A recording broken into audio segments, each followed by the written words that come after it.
guys, welcome back to my channel, and I'm already here for a book haul. We're not even through the whole month of January, and I already need to do a haul because January is one of my really big book months because I have a lot of gift cards from Christmas and they were just begging to be spent, so I spent them. And all of the books aren't even here yet, so I'm just gonna go through what I have as of right now because I still have my subscription boxes to get through this month and the rest of the things that are still being shipped. Let's just kind of start. I don't really have any particular order. I figured I would film this first because I am planning on doing kind of mini reviews, but I figured I should haul the books before I review them so you guys aren't just like, whoa, where'd that book come from?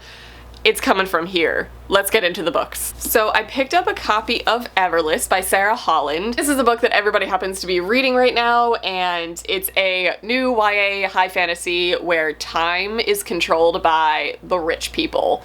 That's pretty much all I know. I'm thinking about getting to this really soon, so I'm not gonna read the description too much because I kind of like just going in, finding out what's happening and go from there, but I've been hearing really good stuff. A lot of people are reading this right now and giving it really good reviews, so I'm pretty glad that I got this. I finally got a finished copy of The Bone Witch by Rin Chiapeko. I just got the arc of The Heart Forger, which comes out, I believe, in March, so I figured I should get an actual finished copy of The Bone Witch, also because it was on sale on Walmart for $7, so I bought it.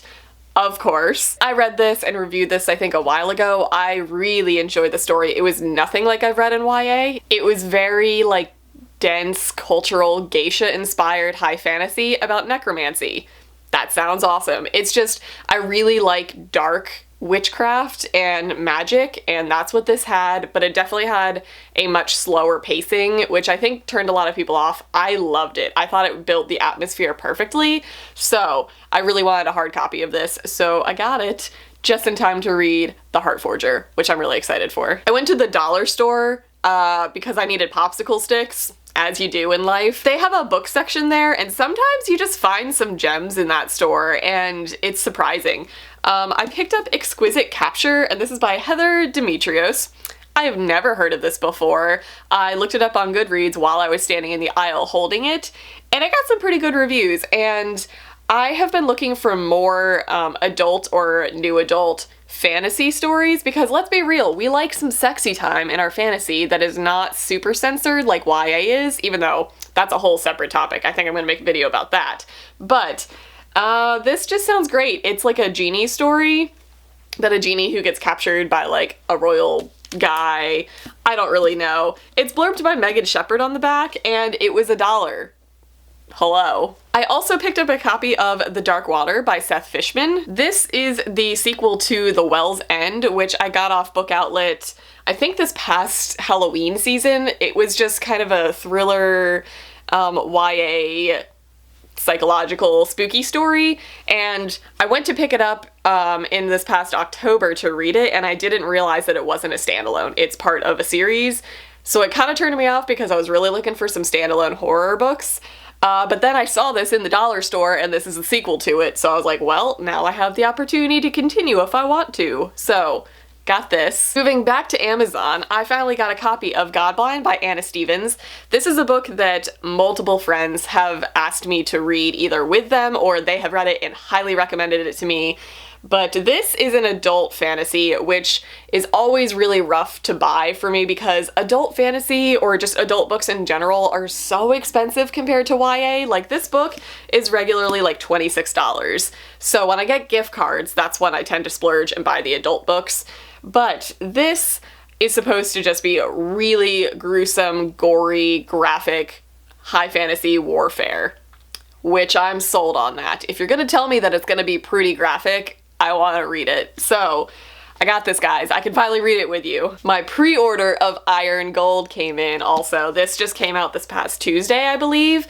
And this is the next installment in the Red Rising world. It's not a direct continuation of the Red Rising trilogy. We're not following Darrow anymore, but I think we're pretty far into the future of that society. But basically, Pierce Brown writes a book. I'm gonna pre-order the ish out of it, okay? So this arrived. I fangirled a little bit. I want to read it immediately, but I have a lot of books on my TBR right now, so It's coming probably within a month. I just can't let it sit on my shelf unread. So I am so excited for it. It's so big and beautiful, and just look, I'm so excited for this book. Also, Walmart.com still has copies of Godsgraved, the signed first edition ones. So it is signed. I was just kind of browsing through the book section because I had gift cards to Walmart. I don't know, that just happened. And this popped up and it still had the little like signed first edition thingamajigger on it. So I bought this. I have not read Nevernight yet. It's on the list, guys. I know. It's coming. I really want to read it. I know I'm gonna like it. I've already started it, but I'm pretty sure I started it right before ACOWAR came out, and priorities. I'm pretty excited to get to this. I love Jay Kristoff. I'm pretty hype about the really bloody, gruesome Nevernight story, so this is the sequel, and it's signed, and I was excited about it. Speaking of ACOWAR, I wasn't in a slump. I actually had a lot of books that I was reading. I had life that I was doing. I was doing my adult thing and working a lot, and then out of nowhere, the overwhelming urge to reread ACOMAF came over me, as it does every like month or two. Usually I'm good at resisting those urges. This time I wasn't. I just randomly started listening to ACOMAF for the umpteenth time, and it's just as good. Like, I always tell myself, oh, I'm just gonna listen to the good parts just to like get it out of my system, and then like 9 hours later I'm on to ACOWAR. That happens every time. So I randomly reread ACOMAF and ACOWAR in like 2 days. I'm not even including it in like my Goodreads challenge or anything, because the amount of dates that I would have to add to those two books would be ridiculous. Let's be real. Like, I only need to count those so many times. I'm gonna count them when I reread them before ACOFAST comes out. But basically, I really wanted to be in Prythian, and I really wanted some hot fae men and some smutty action scenes, okay? That's just, you need that in your life. So I reread those, and as always, I kind of am stuck in that like book hangover Prythian phase where I just don't want to leave. So I belong to a lot of Sarah J. Maas and ACOTAR fan groups on Facebook, which is kind of a dangerous place to be because you're just scrolling through your Facebook feed or your Instagram feed and memes just pop up and you gotta reread them again. Like, it happens. It's a dangerous cycle. So as I'm browsing through a bunch of those fan group pages, there are a lot of book recommendations of books that are similar or have a similar vibe as ACOMAF does. I'm not even gonna talk about ACOTAR. Like, the series starts in ACOMAF, okay? That's just the series for me. So this series got recommended to me. This is called Rhapsodic, and this is by Lauren Thalassa. I'm not sure how to say her last name. This is the Bargainers series, and this was recommended over and over and over again. It is not a very well-known book. In fact, I believe this is self-published, but everyone said it's the closest thing you can get to another Reese, so I bought it.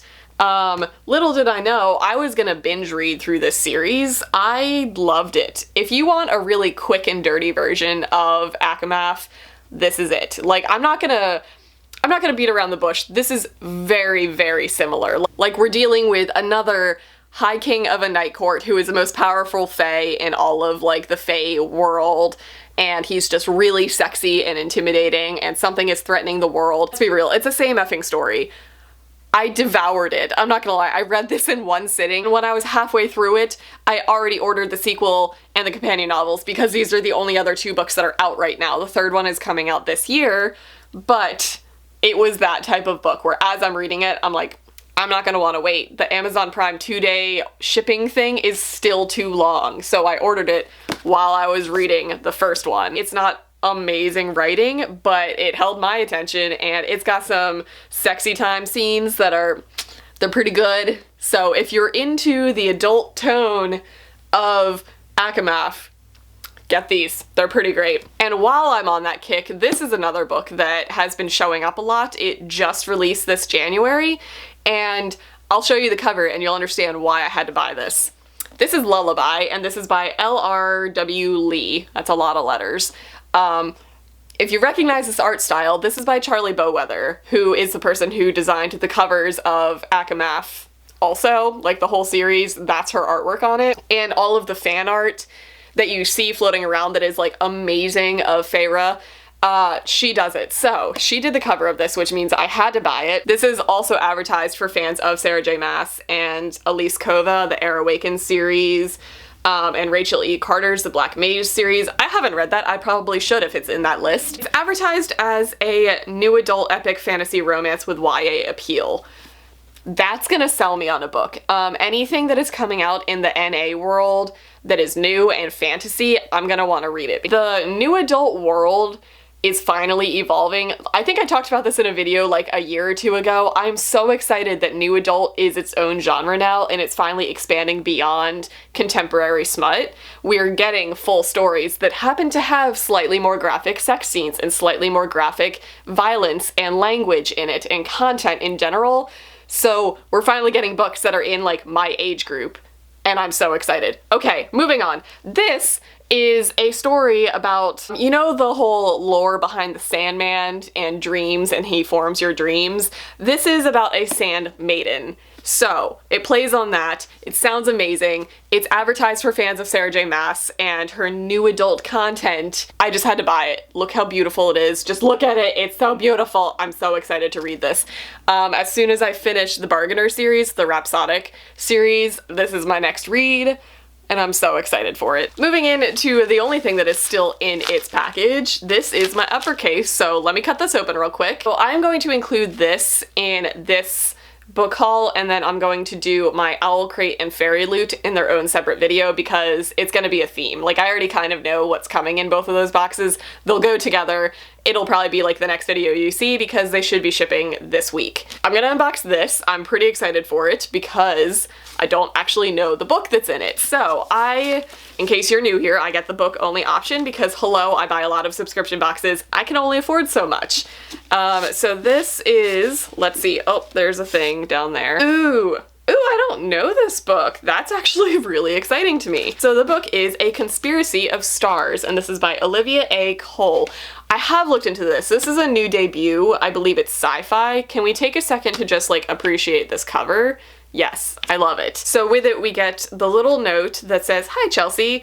This science fiction novel brings to life a beautiful and interesting world full of exotic plants and animals." Ooh. The main character's curiosity and compassion uncover questions and secrets that will leave you wanting more. Happy reading, Lisa. Thanks, Lisa. That sounds great. If it has animals in it, I'm gonna read it. So it also comes with the bookmark with all the codes that you can get for behind the scenes content. And the fact that one of the words is animal gets me excited. It also comes with, what is this, a magnet that says, "No one knows but we will, a conspiracy of stars." So a swaggy magnet. And uppercase books always come signed, so that's exciting. Oh, this sounds right up my alley. Hold on, I'm not one of those people to like read the blurb, and I'm not going to. I'm just gonna read the first sentence and you'll probably get why I'm excited. It says, Octavia has only ever had one goal: to follow in the footsteps of her parents and become a prestigious whitecoat, one of the scientists who study the natural wonders of Faloiv? I don't know how to say that planet name. The secrets of the jungle's exotic plants and animals are protected fiercely in the labs by the Council of Entera, so the rules suddenly change, allowing students inside, and Octavia should be overjoyed. But something isn't right. Oh, that sounds right up my alley. If you guys know anything about me, if it has animals in it, I am so in. Like, let's talk about the new Star Wars. All of those animals, I want them. Like, I need them. I need all of the animals. I will hoard all of the animals in my house. But if it has animals in it, I'm gonna be interested. So this sounds really good. So sci-fi, exotic plants and animals, science, sign me up. I'm good. So I think that's where I'm gonna stop this haul. I do have more books coming. I have my subscription boxes coming, so those will probably be next. I'm going to film a mini review video of some of these books that I have talked about, and I will see you in my next video. Bye, guys.